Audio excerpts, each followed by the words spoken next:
अस्सलाम वालेकुम viewers, virtual university of Pakistan के इस वीडियो में वेलकम।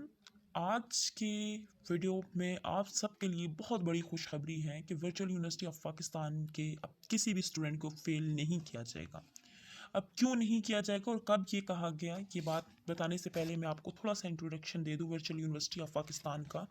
जैसा कि आप सब जानते हैं कि virtual university of Pakistan HEC यानी हायर एजुकेशन कमीशन से रिकॉग्नाइज्ड यूनिवर्सिटी है और ये HEC की एक मकबूल तरीन यूनिवर्सिटी है जो ऑनलाइन एजुकेशन फ्राहम करती है। This university Pakistan first university based completely on modern information and communication technologies. लेकिन उसके साथ साथ आपको ये भी पता होगा कि आज से ठीक एक साल पहले वर्चुअल यूनिवर्सिटी ने अपने अक्सरियत स्टूडेंट को फेल कर दिया था, जिसकी वजह से वर्चुअल यूनिवर्सिटी की को बहुत ज़्यादा नुकसान उठाना पड़ा और ये न्यूज़ सामने आई कि वर्चुअल यूनिवर्सिटी फ़ीस के लिए ऐसा कर रही है और स्टूडेंट को फेल कर रही है। उसके बाद वर्चुअल यूनिवर्सिटी ने इतना एडमिशन नहीं उठाया जितना उसको उठाना चाहिए था, क्योंकि वर्चुअल यूनिवर्सिटी को बार बार न्यूज़ में दिखाया जा रहा था कि ये स्टूडेंट को फेल करती है और सिर्फ इसलिए कि इनसे फीस लिए जा सके। लेकिन अगर हम बात करें वर्चुअल यूनिवर्सिटी की, तो ये एक अच्छी यूनिवर्सिटी है, हायर एजुकेशन कमीशन से रिकॉग्नाइज्ड यूनिवर्सिटी है।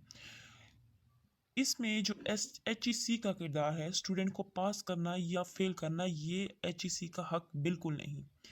HEC सिर्फ यूनिवर्सिटी को रिकॉग्नाइज करता है और इनके एकेडमिक स्टैंडर्ड को मॉनिटर करता है। स्टूडेंट को पास करना या फेल करना ये यूनिवर्सिटी या एडमिशन, ये जो इनके एग्जामिनेशन बोर्ड्स होते हैं, उनकी जिम्मेदारी होती है। अगर कोई भी यूनिवर्सिटी किसी भी यूनिवर्सिटी को ये ऑर्डर HEC दे के स्टूडेंट्स को आपने पास करना है या फेल करना है, तो ये एकेडमिक इंटीग्रिटी के ख़िलाफ़ चीज़ है। यानी HEC ये नहीं कहेगी कि यूनिवर्सिटी में बच्चों को पास करना है या फेल करना है। ये फैसला यूनिवर्सिटीज़ खुद करती हैं कि हमें इस बार कितने स्टूडेंट को पास करना है, कितने स्टूडेंट्स के लिए डिग्रीज लेनी है, कितने स्टूडेंट्स को फेल करना है। हाँ, सम टाइम ऐसा भी होता है कि यूनिवर्सिटी स्टूडेंट के ग्रेड्स देखती है, उसका जितना उसने परफॉर्मेंस जितनी अच्छी होती है उस लिहाज से उसको मार्क्स देती है। लेकिन वर्चुअल यूनिवर्सिटी के पास अपनी एक एकेडमिक ऑटोनॉमी होती है। सिर्फ वर्चुअल यूनिवर्सिटी नहीं बल्कि हर एक यूनिवर्सिटी के पास एक अपनी एकेडमिक ऑटोनॉमी होती है और वो इंडिपेंडेंट तौर पर स्टूडेंट को एवेल्यूएट करते हैं कि इनकी परफॉर्मेंस के अकॉर्डिंग फैसला करती है। यानी फैसला करने से मुराद उनको ग्रेड उनकी परफॉर्मेंस के मुताबिक दिए जाते हैं। लेकिन अब वर्चुअल यूनिवर्सिटी ऑफ पाकिस्तान ने क्या फ़ैसला किया वो जानते हैं हम इस वीडियो में। वर्चुअल यूनिवर्सिटी ऑफ पाकिस्तान में मैं आपको एक वीडियो क्लिप भी आपसे शेयर किया कि उसमें ये फ़ैसला किया कि स्टूडेंट के लिए ऐसा पेपर डिज़ाइन किया जाए जहाँ पर ज़्यादा से ज़्यादा चांसेस हों पास होने के।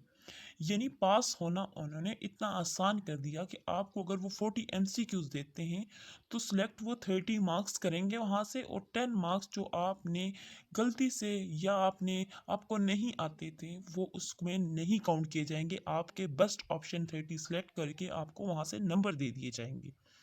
तो सबसे पहले तो ये ऑप्शन इन्होंने रख दिया। उसके साथ साथ मार्क्स काउंट करने के लिए भी ये बताया गया, यानी यूनिवर्सिटी को ये गाइड किया गया कि इस बार क्वेश्चन के आंसर लिखते हुए टॉपिक से रिलेटेड अगर स्टूडेंट अपना कंसेप्ट लिखते हैं तो उस क्वेश्चन के कम्प्लीटली मार्क्स दिए जाएं।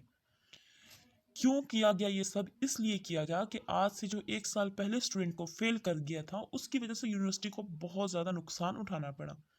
यूनिवर्सिटी ने बहुत एडमिशन नहीं, यानी 1,33,000 स्टूडेंट उस वक्त अपीयर हुए थे एग्ज़ाम के लिए, जिसमें से इन्होंने मैक्सिमम तादाद को फेल कर दिया था। और ये कहा गया था, यानी न्यूज़ ये बार बार बताई जा रही थी कि वर्चुअल यूनिवर्सिटी ऐसा सब फीस के लिए करी और आइंदा सालों में भी वो ऐसा करेगी। सो इस बार इंतज़ामिया ने और डायरेक्टर उनके जितने भी थे उन्होंने ये फैसला किया कि हम यूनिवर्सिटी में ऐसा पेपर डिज़ाइन करेंगे। यानी सारे टीचर्स को ये गाइड किया गया, ये सजेस्ट किया गया कि ऐसा पेपर बनाया जाए जो स्टूडेंट के लिए आसान पर हो, यानी वो आसानी से अपने मार्क्स ले सके। सो हमारे लिए सबसे बड़ी खुशखबरी ये है कि अगर हम एवरेज स्टूडेंट हैं और हम नॉर्मल सी मेहनत करते हैं, हम सिर्फ अपना MCQs पोर्शन ठीक करते हैं, तो हम अपने सेमेस्टर को अच्छे मार्क्स में क्लियर कर सकते हैं। क्योंकि वर्चुअल यूनिवर्सिटी की डिग्री वैल्यूएबल डिग्री है, ये HEC से रिकॉग्नाइज्ड यूनिवर्सिटी है।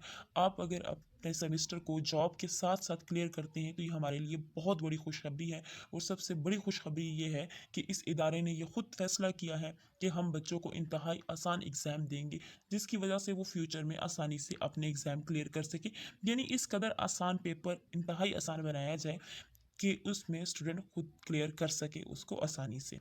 और मार्क्स रिलैक्सेशन यानी मार्क्स का क्राइटेरिया भी ऐसा ही रखा गया।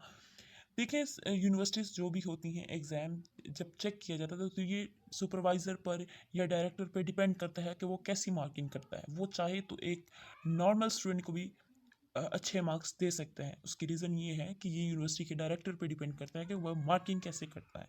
सो वर्चुअल यूनिवर्सिटी ने भी इस बार ऐसा ही फैसला किया कि हम ऐसी मार्किंग करेंगे जिसमें हर बच्चा बॉर्डर लाइन तक पहुंच सके। यानी जिसने बहुत ज़्यादा कम किया है उसकी तो हम नहीं कह सकते, लेकिन जिसने थोड़ी सी भी मेहनत की है तो हम उसको बॉर्डर लाइन पर लाकर उसको पास करवाएंगे एग्ज़ाम, ताकि वर्चुअल यूनिवर्सिटी की रेपुटेशन दोबारा बरकरार रखी जा सके। क्योंकि ऑलरेडी वर्चुअल यूनिवर्सिटी के पीछे बड़ी बातें होती हैं कि वर्चुअल यूनिवर्सिटी ऐसी है वैसी है वैसी है। और अब जब से ये फेल का इश्यूज चल रहे हैं कि यूनिवर्सिटी फेल करती है और सिर्फ फीस के लिए फेल करती है, तो ये गलत न्यूज़ उनके बारे में सब ने जब ये फैसला किया और ये कहा गया कि अब यूनिवर्सिटी जो है वो एग्ज़ाम क्राइटेरिया ऐसे रखेगी कि स्टूडेंट को पास किया जाएगा। सो आप लोगों से सबसे ये एक गुड न्यूज़ थी कि अब आप लोग बहुत कम तैयारी में भी अपने एग्ज़ाम अपने सेमेस्टर क्लियर कर सकते हैं और अपनी डिग्री ले सकते हैं। तो होप फॉर बेस्ट, अपनी मेहनत को जारी रखें और उम्मीद है कि आप थोड़ी सी तैयारी करके भी अपने सेमेस्टर को अच्छे से तैयार कर लेंगे। मिलते हैं नेक्स्ट वीडियो में। आज के लिए इतना ही था। अपना ख्याल रखिएगा। ओके, अल्लाह हाफिज़।